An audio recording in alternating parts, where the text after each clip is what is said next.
Want to play titles like Monster Hunter Rise, Sons of the Forest, or the upcoming Baldur's Gate 3 on PC but don't have the hardware for it? No problem. With NVIDIA GeForce Now powered by Pentanet, you can get all the benefits of top-end PC gaming at a fraction of the cost. Click the link below to try it for free or stick around to the end of the video to learn more.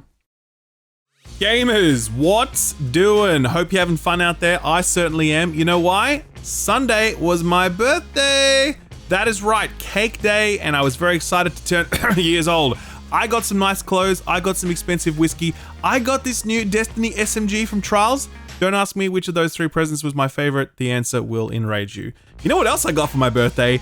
900,000 subscribers. Okay, that's not technically correct since I accrued most of those subscribers over a number of years, but I got some of them this week, and those fine people tipped me over into the 900k territory. The march to 1 million begins now, and I'm excited. It would be nice to one day get there. But that is tomorrow's news, and we don't do that around here. We do last week's news, and there's been a bunch of it, like Atomic Heart 2 being confirmed, Sony poking their beaks in the whole NFT thing, and Starfield copying an R18 rating in my homeland. Todd is not going to be happy about this. Let's get to that story first, since that's probably the juiciest of the lot. This week, the Australians rating board did what they do best. Hand out disproportionately high ratings for titles based on very minor things that other jurisdictions are way more chill about. Actually, that's a lie. What our ratings board does best is ban things like Hotline Miami 2 and Manhunt and more recently RimWorld. So I guess we should count our blessings that we can play Starfield over here at all. But yes, our ratings board did award Starfield the rare 18+. You know why?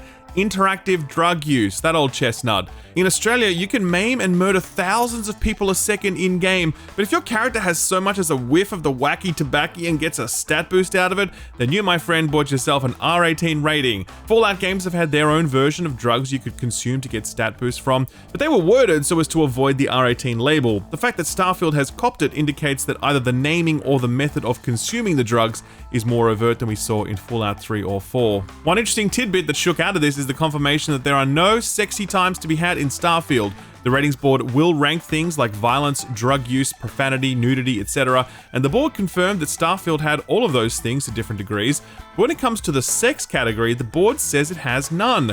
Todd, you prude, come on man, it's space, people are colonizers, it's their duty to procreate. Why would you deny them that? More seriously, more intimate scenes might have been something to elevate the tone. Perhaps service the Mass Effect crowd who are down bad after going more than 10 years living on the same garish Shepard Rule 34. Alas, it is not meant to be, and Starfield, while giving you the chance to blow away plenty of goons, will not give you the chance to blow anyone, and that is a damn shame. Man, I love stories like this. They're always good fun. What else is fun? The Activision Blizzard acquisition? No, that's boring. Let's talk about that later. For now, let's check out this Hyperlight Breaker gameplay trailer because holy shit, this looks good. Roll it, Austin.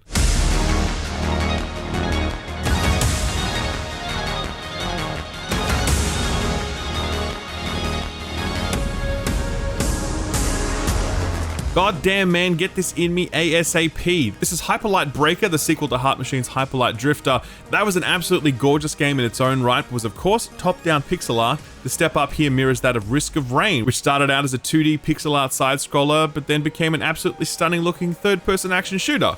Funnily enough, Gearbox are the publisher for both Hyperlight Breaker and Risk of Rain 2, so they have some experience shepherding IPs from their 2D origins to their bigger budget 3D futures. I think this looks absolutely crazy good, every frame a painting as it seems to have managed a pitch-perfect transition from 2D to 3D. The action looks fast, the traversal looks smooth, the whole package just looks awesome. This is why I wanted to share the gameplay with you today. It debuted just this week, and I just wanted to put some more eyes on it. So if you're interested to see more, I'll leave a link to the full gameplay trailer below the like button.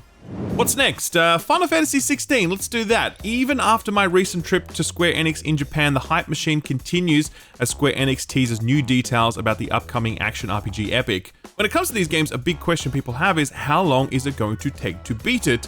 Since people generally want these games to be pretty chunky and take, 50 to 100 hours-ish. Good news, Final Fantasy 16 will be no slouch in the playtime department. Speaking to Famitsu, game director Takai-san and producer Yoshida-san said that the game's main storyline will take around 35 hours to complete, and 100% in the game will take approximately 70 to 80 hours. This includes doing every side quest, collecting every in-game item, and completing every monster hunt.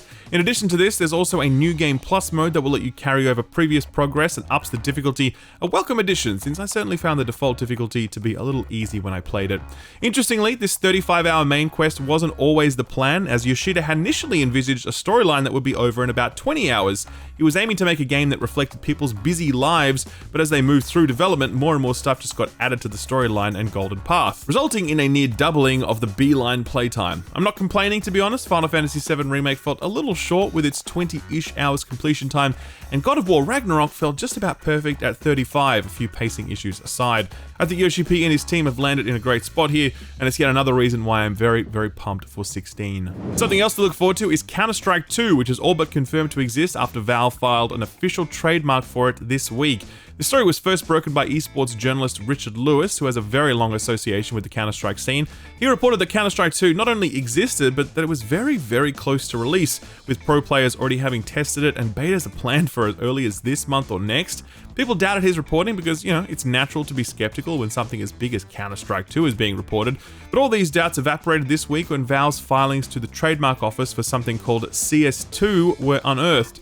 These filings pointed directly to both Counter-Strike and CSGO as related properties, so it doesn't take much imagination to guess what the 2 represents. Furthermore, there's been a few entries made to Valve's backend that indicate that something big is coming, and it too is often labeled as CS2 in that backend. This could be Valve trolling us, but that would be a genuinely fucked up move that has no upside and would only backfire massively. So I doubt it. If Lewis's reporting holds, we can all expect to be playing Counter-Strike 2, or whatever it's called, sometime very soon. Another sequel reported last week was Atomic Heart 2. This story comes courtesy of journalist and blogger Alexei Makarenkov, who spoke to developer Mundfish recently about the success of the title. He claims that they will soon announce sales numbers, which are expected to be impressive given the positive sentiment the title garnered from fans and a number of critics. He also claims that Mundfish are now in the process of planning out a sequel, and that there's a very high probability that a sequel will take place. That is, of course, the least surprising news of all time, as Atomic Heart was not only very successful, but pregnant with promise. Personally, I found huge portions of the overall experience novel and intriguing, but underbaked, so I'd be really keen to see the studio take another swing at this IP, tighten the screws, sand back a few rough edges, and at that point, I think they'd be on to a real winner. That's something to look forward to, but given the wording on this and the fact that the studio are busy working on the 4 planned DLC updates for Atomic Heart, we shouldn't expect a sequel anytime before 2026 or later. While we're on the topic of new stuff, how about some new game studios? And this is one I don't think anyone saw coming. So remember J. Allen Brack? He was the president of Blizzard when news broke about their appalling work culture. He was never accused of any misdeeds himself, however it was argued that he had not done enough to guarantee a safe working environment for staff, and so he was effectively sacked by Bobby Kotick. This was of course before more reporting on Kotick emerged, revealing him to be just as negligent as Brack was accused of being, and Kotick is still in the job while Brack is out on his ass. Here's another name you might remember from that saga, Jen O'Neill. O'Neill was promoted to Blizzard co-president along with Mike Ybarra, only she didn't stay in the role very long. She resigned because she was not being paid the same as her male counterpart, a delightfully on-brand move for Blizzard in that pivotal moment. And she only got that pay parity when she resigned, at which point she told Blizzard to go fuck themselves. Much respect for that. Okay, so here's where the unexpected part comes in. These two are teaming up to form a new studio. The unlikely duo are calling it Magic Soup Games, and they say their goal is a studio that builds original AAA games that focus on being uplifting and inclusive to players across the world. They're already hard at work on an unannounced project and are hiring for it. No word on what that might be or when we'll learn more about it, but yeah, it's kind of weird that these two are teaming up, right? I don't think anyone could have picked that one. There was actually one more new studio spun up this week, and it comes from a bunch of former Criterion developers. A whole bunch of them left the studio in December after having shipped the latest Need for Speed, and now we know where they went. The new outfit is called Fuse Games, and they're currently on the hunt for office space as they look to set down roots. When asked by GamesIndustry.biz whether their first title would be a racing game, studio general manager Matt Webster was tight-lipped. Quote, "Even our recent history spans a few things. Obviously, arcade races and open world races are what we know very deeply. We have played around in other genres over the years, including Battlefront, Battlefield, VR. We know what we're good at, and that spans a broad range of things now. Once we select our genre, we want to lead that genre," end quote. So yeah, don't bet on it being a racing game, and to be honest, it would be kind of cool to see this team flex out into some new territory, so best of luck to them. Alright, we should probably do the Activision Blizzard stuff now, since it's, important and all that. If you are looking for a TLDR on it all, the long and the short is that the battle is still being fought, and there's absolutely no sign of anyone winning yet, but it is very clear that everyone involved is some degree of loser. Take Sony's latest salvo. They thoroughly clowned themselves when they argued straight-faced to the CMA that Microsoft might deliberately ship buggy versions of Call of Duty to Sony platforms as a means of enticing people to choose Microsoft platforms instead. Embarrassing. The funniest revelation comes courtesy of Lulu Cheng Muservi, Activision's corporate affairs boss. In an explosive reveal, she says that Jim Ryan, the CEO of PlayStation, said in a behind closed door session that, quote, "I don't want a new Call of Duty deal, I just want to block your merger," end quote.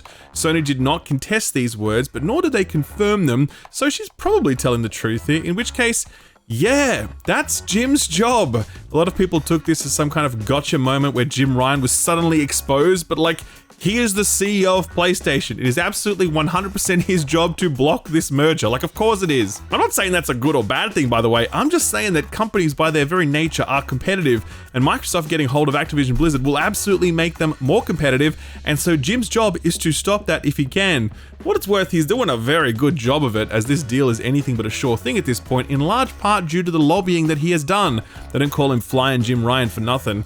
But yeah, him saying the quiet part out loud, even behind closed doors, it's pretty funny, I'll give you that. We talk a lot about Call of Duty when we think about the Activision deal, but that is just one of the things that makes this deal so juicy for Microsoft. The other, and arguably more important one, is King, the mobile games maker. Microsoft has basically zero mobile footprint, and the mobile market is where the real dollars are when it comes to video games. Microsoft getting their mitts on King would immediately make them a major mobile player overnight, and it falls into a larger strategy that Microsoft are planning for that involves them having their own storefronts available on iOS and Android devices. Right now, Apple blocks that on their hardware, and Google work to make it very difficult, but Microsoft are eyeing new legislation that will come into effect next year, and it would make the dream of a Microsoft mobile storefront a reality. Speaking to the Financial Times about it, Spencer said, quote, "We want to be in a position to offer Xbox and content from both us and our third-party partners across any screen where someone would want to play. Today, we can't do that on mobile devices, but we want to build towards a world that we think will be coming where those devices are opened up," end quote. What might Sony's response be to a Microsoft mobile games push? NFTs, maybe. Filed last year and revealed this week, Sony have filed a patent titled NFT Framework for Transferring and Using Digital Assets Between Game Platforms. Ah yes, interoperability, that old chestnut. The patent goes on to describe a whole bunch of stuff that's already possible using existing technology, but somehow now requires NFTs to get the job done. Obviously, there's no guarantees at all that Sony will move ahead with their own version of Ubisoft's disastrous Quartz NFT program, but I promise you that if they do, I will hammer them just as relentlessly as I did Ubisoft. And then I will no longer be able to review Sony games, and I will be sad, but it will be worth it. A quick lightning round to finish off. Remedy have just announced that Control has shifted 3 million units, generating over $92 million in revenue for the publisher and by extension the studio.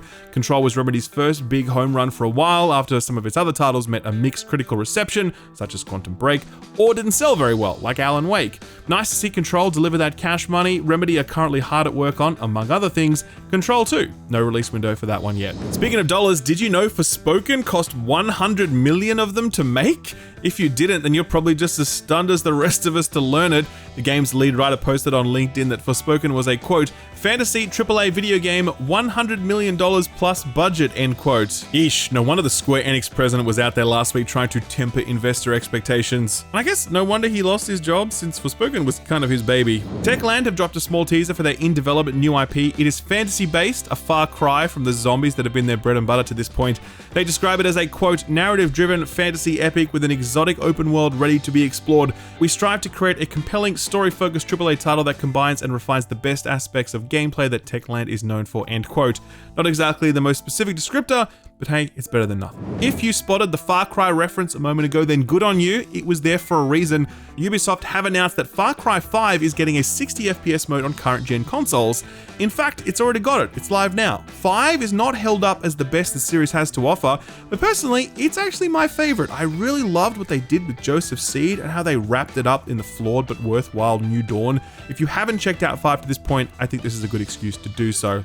And happy birthday to the Steam Deck. 1 year ago this week, Gaben flopped his big deck on the table, and all of us were stunned to see how large and girthy it was, and how many games you could fit on it. Since then, the deck has gone on to receive myriad software updates, improving its functionality and usability, and it's absolutely my console of choice. It is the best handheld I've ever owned, and I expect it will have a long and loved future. God bless you, Gaben. Thank you for believing in yourself and putting your deck out there. We appreciate it, buddy. So what got announced or delayed this week? Well, surprise, Kingdoms of Amalur is getting a content update. You heard it right, the RPG so ambitious that it sunk a studio was remastered a little whiles ago and has since then had a number of smaller content updates. This latest one sends you back to a number of locations across the game to explore hidden secrets, uncover new lore, and do other things. The free update available to all players, now live on PC. There's another one of those asymmetrical multiplayer horror games on the way, this time based on the Texas Chainsaw Massacre. It's being developed by Sumo Digital and has a very gritty look and doesn't seem to be holding back on any of the gore. Sumo have announced that they're hosting a technical test on the 25th of May ahead of a full release on the 18th of August that's headed to all platforms bar the Switch. Ghostwire Tokyo is getting its first major content update. You might remember this one as the open world style urban mythology game from TangoWorks, makers of The Evil Within, and more recently the hit Hi-Fi Rush. Ghostwire Tokyo did not achieve anywhere near the same level of success, as both its combat and its world design got a mixed reception, but evidently TangoWorks have stuck with it, delivering an update titled Spider's Thread. It's a free update that promises new areas to explore, new abilities added to your combat repertoire, as well as an entirely new game mode, which is sort of like a gauntlet style thing where you just have to progress through a bunch of increasingly difficult areas without dying. That's nice, but perhaps the biggest news to come from this is that the game will finally be available on Xbox. Since this was the last Sony negotiated exclusive held over from Microsoft's acquisition of Bethesda, this will of course be available day one on Game Pass and arrives on April 12th. And finally, any Steam users in the mood for some chaos, you're in luck, because Stranger of Paradise, that weird-ass Final Fantasy Souls-like from Team Ninja, is headed to Steam on April 6th. I played the demo of this and I really liked it. Reviews on it are a little mid for a variety of reasons, especially the narrative, but it is a Team Ninja game, which means the combat is objectively excellent, as always. If Wo Long tickled your fancy and you'd like to Wo Longer, then Stranger of Paradise could be just what the doctor ordered. That was terrible, let's move on. So what came out last week? Well, not a lot, let me tell you. Very quiet week, punctuated with only a handful of releases, none of them barn burners. There was The Wreck, that narrative-led adventure game that sees you tracing the events back from a car crash that led to your death. Steam users are very happy with this, as it's currently sitting at 94% positive. Critics, though, a little more tepid, with reviews generally landing in that 6 to 8 out of 10 mark. Well played, really liked it though, scoring it an 8.5 and saying, quote, a smart, compelling, and deeply warming examination of memory and identity. The Wreck gives players the tools to turn tragedy into catharsis, end quote. Bayonetta Origins, Cereza and the Lost Demon hit the Switch last week. As I mentioned, I played it and I enjoyed it, but it would have been nice if it was possessed of a little more of that unique Bayonetta flair. Critics are pretty happy with this one too, as the title sits at a strong 80 on OpenCritic. Eurogamer recommended it, saying, quote, a beautifully crafted exploration game brimming with combat and puzzles, end quote. In contrast, Metro Game Central were not at all impressed, scoring it a 5 and saying, quote, a peculiarly pitched spin-off that has almost nothing to interest Bayonetta fans and instead offers an Okami-light experience that is so underwhelming it almost seems to run on autopilot, end quote. The thing is, I think both of these reviews are sort of correct, and I do suspect that people's reception of this will come down to their expectations of it as a Bayonetta product. It stands on its own 2 feet as a really nice puzzle adventure game, but if you're an actual Bayonetta fan, then yeah, you're probably not going to like this. The only other shout this week is for the Diablo 4 beta, which went live for pre-order customers and KFC Double Down survivors this weekend. There are obviously no scores to speak of, but there are certainly plenty of impressions out there, and almost all of them are positive. General feedback is that Blizzard are absolutely onto something here, with the darker narrative tone and visuals and the more grounded feeling movement and combat, making this feel like a sequel to Diablo 2 rather than 3, which is kind of what everyone was hoping for. The open world is also interesting to explore, regularly offering up surprises that usually culminate in sweet loot. There's still many question marks outstanding about this one, in particular how Blizzard plan to monetize it after the abhorrent greed and exploitation of Diablo Immortal, but Diablo 4 seems to be ticking all the right boxes so far. I actually previewed this beta build some months back as part of a media and content creators test, so if you'd like to check that one out, I'll leave a link to it below the like button. So what's coming out this week? Well, this one looks kind of interesting. It's called Deceive Incorporated. It's being published by Tripwire Presents, the publisher behind stuff like Maneater, Killing Floor, and Chivalry. This one appears to be a remix of the old Assassin's Creed multiplayer mode, the one where the assassin was always trying to blend into the crowd, waiting for their moment to strike. It's very different here though, as you'll be able to select a number of different spy agents, all with their own unique kits, and while stealth is preferable, things almost inevitably end up in a big team shootout at some point. This looks fun, it looks inventive, and it's the kind of game that I really hope catches on. It's arriving on all platforms bar the Switch today. Remnant from the Ashes was an absolutely superb Souls-like third-person shooter with procedural elements, kind of like Returnal but less arcadey and a lot less pretty, let's be real. They have announced a sequel for this one. It's currently in the works, no date yet, But for now, those with a Nintendo Switch will finally be able to enjoy it as it arrives on Team Red's handheld today. Tchia is one that has generated a lot of buzz, and I wouldn't have picked it, I really wouldn't have. For sure, Tchia is a charming open-world island-set adventure game with more than a little Zelda energy. Those sorts of games aren't exceedingly rare in the indie space. This one though has really captured people's attention, no doubt helped by Sony providing it a little marketing pump as part of their exclusive deal. This one does look really lovely, and if you're in the mood for a chill exploration game to get you ready for Tears of the Kingdom, then this one might be for you.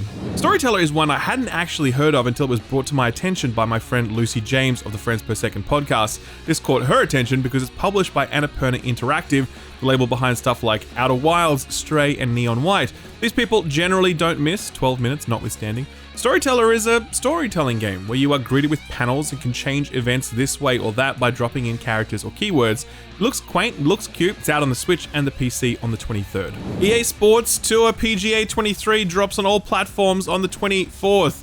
Can you chase the small ball around the green field while wearing funny clothes? Let me know in the comments below. P.S. Please don't, I don't care. And finally, the biggest release of the week and one of the biggest releases of the whole year, Resident Evil 4 Remake arrives for current gen consoles and the PC on the 24th.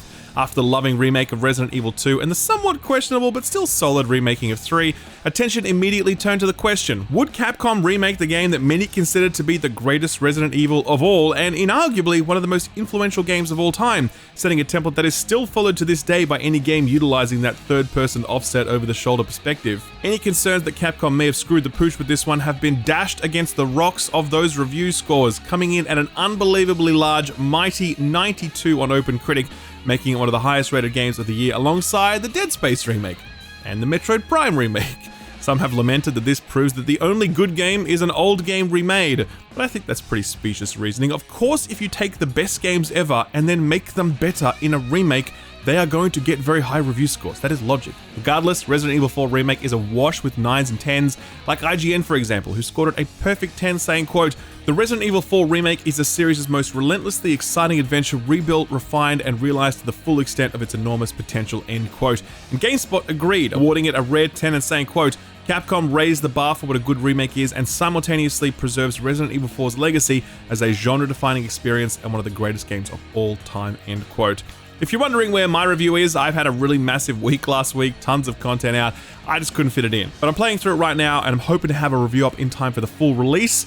If you'd like to know the minute that video is live, then be sure to subscribe, ding the bell, that way you're covered.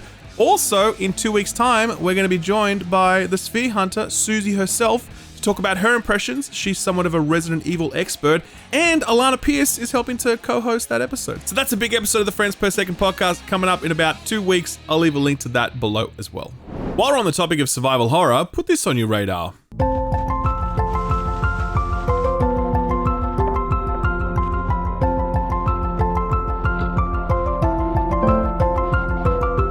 This is Heartworm from independent game maker Vincent Adinolfi. He describes it as a lo-fi, retro, fixed camera, suburban psychological survival horror, which is really just a lot of words to say PS1 style horror game. I don't mean that pejoratively, by the way. That style of game has definitely seen a resurgence lately, typified by last year's Signalis, which went on to win more than its fair share of Game of the Year accolades. Where that was sci-fi, Heartworm appears to be more grounded, closer to Silent Hills than anything else, and with a hint of Blair Witch thrown in, given its reliance on VHS and old-school photography. Fun fact, their website domain is silenthills.com. For real. Unsure why Konami's lawyers haven't come knocking, but much respect to Vincent for that move. There is a demo out for this that you can try right now, and if you enjoy yourself, then you may want to wishlist it, as that is easily the best way to support indie devs while they work to deliver something. I've left a link to it over on my Steam Curator page, which also has links to all of the other put this on your radar stuff I've recently covered. I'll leave a link to all of that below the like button. Sort of free stuff time now, and only a few things to shout out this week. Epic, of course, as always. Right now, you can grab the excellent Warhammer 40k Gladius, a 4X game set in the 40k universe. 4X, 40k, for free. Not bad, huh? That will disappear on the 24th, though, replaced by 2 titles, sort of. The first is a starter pack for World of Warships. I feel like if you haven't started playing this game by now, you're not gonna. But then again, every single day, each of us are edging closer towards that target age demographic for that title, so who knows. The other title is Chess Ultra. I wonder if this is like one of those Street Fighter releases. So after this, we can expect Chess EX Ultra, and then Chess EX Ultra Plus, and then Chess vs. Checkers. And it has some like really sick acid jazz soundtrack. And god damn it, look what I've done. Austin, take us for a ride. I wanna take you for a ride.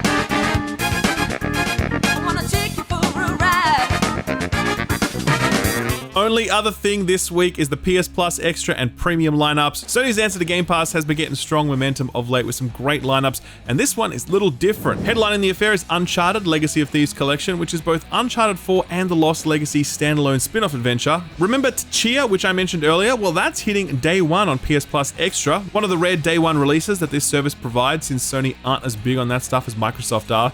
If you're one of the 3 people on the planet who remembers Rainbow Six Extraction, then you don't need me to explain it, but for everyone else, Extraction does the impossible, taking the incredible design elements and class kits of Siege, and then somehow managing to make a really shitty game with them. Just a super shitty game. God, this was such a disappointment from Ubisoft. Don't play this. In stark contrast, Ubisoft put out an absolute banger in the form of Immortal Phoenix Rising, and that's on the service. It is a brilliant, if familiar, open-world adventure-style game that managed to surprise everyone. That was actually one of my games of the year a few years back. Loved it. Ghostwire Tokyo is hitting the service this month, and that Spider's Thread update, which goes live next month, will be included, so it might be wise to wait until that drops before you install this one. Life is Strange 1 and 2 is on there, as is Dragon Ball Z Kakarot, as is Street Fighter 5, as is Untitled Goose Game, as is plenty more stuff. It is a really sterling lineup, and one that goes toe-to-toe with some of the best months that Game Pass has ever had, and it's all dropping over the next few weeks, so enjoy yourselves, Sony ponies. Usually in the feel-good story for the week, I like to highlight some dumb shit I saw, some stupid gamer invention that no one needs and no one will buy, some heartwarming story about a grandma hitting Challenger in League. Hasn't happened yet, but I remain hopeful. This week, I want to use it a little differently. It's not feel-good per se, it won't make you laugh, but I think there's something very uplifting about stepping back and celebrating a life well lived. I'm of course talking about the tragic passing of Lance Reddick. I first encountered Lance when I watched The Wire many years ago, a series I've gone on to rewatch more than half a dozen times for many reasons, including Lance's standout performance as Cedric Daniels, and can I just say that that dude was ripped as fuck, holy shit. In his many TV and film roles, Lance stole every scene with his remarkable presence and talent. No matter what he was in, no matter how shit a production it might have been, you always knew that people would walk away from it saying, well, at least Lance was good. Despite my love of The Wire, for me, Lance's defining role was as my commander and my Titan Vanguard leader, Zavala.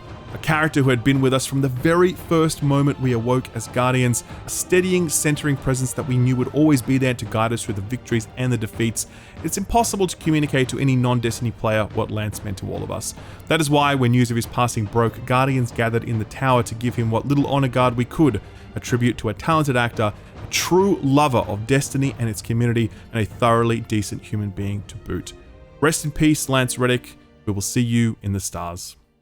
And on that note, ladies and gentlemen, it is time to wrap up the show. I'm going to be getting back to my time with Resident Evil 4, and I'm excited to be able to talk about that at the end of the week with you. I've also played through some Exo Primal last week, and I'm going to tell you, I really enjoyed that one again, so I might be putting out some coverage for that if I get the chance. Otherwise, I'm eyeing A Quiet April, which cascades into May, meaning Tears of the Kingdom is coming. I mean, it's like less than 2 months away now. That is absolutely crazy. Regardless, you've been a fantastic audience this week as always. I appreciate you being here, just like I appreciate every like dropped on the video and every subscribe button clicked and every bell rung. So if you've enjoyed yourself at all, then consider doing one or more of those things. We'll be back next week, same shill time, same shill channel. Thank you for watching, and if you are Australian, then do stick around because this week's sponsor is for you. So let's say you want to play Warhammer 40k Darktide, but you only have a PlayStation or an Xbox. Or let's say you want to play Monster Hunter Rise on PC so you can play it at 60 FPS, but you don't have a PC. Or let's say you want to be able to play Baldur's Gate 3 when it drops in August, but you only have an Xbox, and the Xbox port is currently delayed indefinitely. Unless you own all the platforms and a high-end PC, you've probably faced one of these sorts of questions at some point, and usually the only answer has been to shell out hundreds or thousands of dollars to buy new hardware. That does work, sure, but there's a much more cost-effective and convenient way to be able to play new and back-catalog games on top-end PC hardware, and it's called NVIDIA GeForce Now, powered by Pentanet. GeForce Now is a cloud gaming platform that lets you experience PC games running on high-end hardware, and you can play those games on your TV, your old, outdated PC, and your Apple devices. This is possible because GeForce Now does all the graphical processing in the cloud and just beams you an image, similar to something like Netflix. So if you have an internet connection at 15 megabits per second or higher, you can start playing games through the cloud on almost any device through either a dedicated app or through a web browser like Apple's Safari. So here's Darktide. I'm playing it through the dedicated GeForce Now PC app, and it's running flawlessly at 1080p. Latency here is so minimal that it feels like I'm playing locally. For real, it's genuinely excellent and a more than reasonable way to play this game if you are very keen for some Darktide, but you don't have a PC. Obviously, it isn't just Darktide though. In March alone, Nvidia GeForce Now announced 19 new games joining the service, including Disney Dreamlight Valley, Monster Hunter Rise, Baldur's Gate 3, and Sons of the Forest. I mean, that's a perfect example there, right? Right now, you can only play that game if you have a PC, but if you want to play this from the comfort of your own couch through GeForce Now, well, now you can. And of course, there's a massive back catalog of stuff as well, and the best part about GeForce Now is that you don't need to repurchase these games. It's based on your existing game libraries, so if you already own Cyberpunk on Steam, you can play it immediately on GeForce Now. In fact, here's me playing Cyberpunk at 60 FPS, ray tracing enabled, on my phone, for real. GeForce Now, powered by Pentanet, have just revised their pricing and membership models, allowing you to choose the right package for you. There's a free trial available all the time, allowing you to test it out for yourself, and for less than the price of a cup of coffee, you can get a full month of the basic tier membership, giving you the chance to stream games on the fly with ease. If you find yourself loving it and using it more often, you may want to check out their priority tier, which provides a host of benefits including ray tracing, and if you use an Nvidia Shield TV Pro, you can upscale your GeForce Now games to 4K so they'll look even better on your 4K TV or monitor. PC gaming is, I think, the best way to go about it, but the cost of entry is often intimidating and you have to worry about upgrading your hardware and troubleshooting issues, etc. If you want to get into PC gaming without any of the cost or hassle, then GeForce Now is absolutely the way to do it. Or if you just want to play Sons of the Forest right now without having to wait for the console release, then that works too. You can try it for free by clicking the link below. Thanks GeForce Now, powered by Pentanet, for sponsoring the video, and thank you for watching it.